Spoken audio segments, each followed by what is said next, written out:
Lorsque les chariots sont équipés, l'un d'une tige et l'autre d'un embout qui contient de la plasticine, les deux chariots restent solidaires après le choc. C'est la caractéristique d'une collision parfaitement inélastique. Dans ce cas, la quantité de mouvement total est toujours conservée. Mais contrairement à une collision élastique, l'énergie cinétique totale des chariots n'est plus conservée. Dans cette expérience, les chariots A et B ont la même masse. Le chariot B est au repos avant la collision. Le chariot A vient de la droite avec une certaine vitesse. Après collision, le modèle théorique prévoit que les deux chariots solidaires se déplacent avec une vitesse moitié de celle qu'avait le chariot A avant la collision. Voici les valeurs des vitesses fournies par l'ordinateur.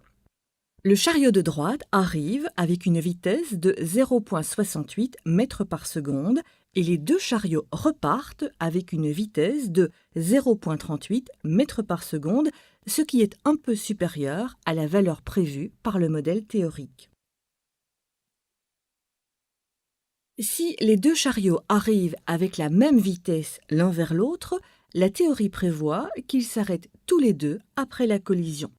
Voici les vitesses avant collision. 0,45 mètres par seconde pour les deux chariots. On constate que les deux chariots restent quelques secondes au repos après la collision.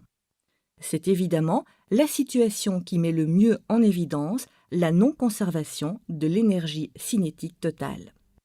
C'est à cause du manque d'horizontalité du rail que les chariots reprennent ensuite un peu de vitesse. Voici une situation où le chariot B de gauche est initialement au repos. Le chariot A, qui a une masse double, vient de la droite. La théorie prévoit que les deux chariots se déplacent après collision avec une vitesse qui vaut les 2/3 de la vitesse du chariot de droite. Voici les différentes vitesses.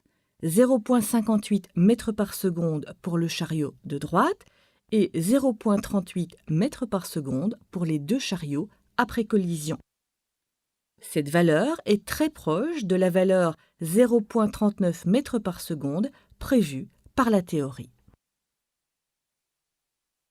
On inverse les chariots. C'est le chariot A de masse double qui est au repos.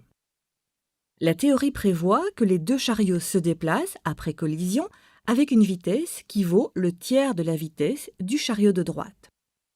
Voici les différentes vitesses. 1,03 mètres par seconde pour le chariot de droite et 0,35 mètres par seconde pour les deux chariots après collision, une valeur très proche de 0,34 mètres par seconde prévue par la théorie.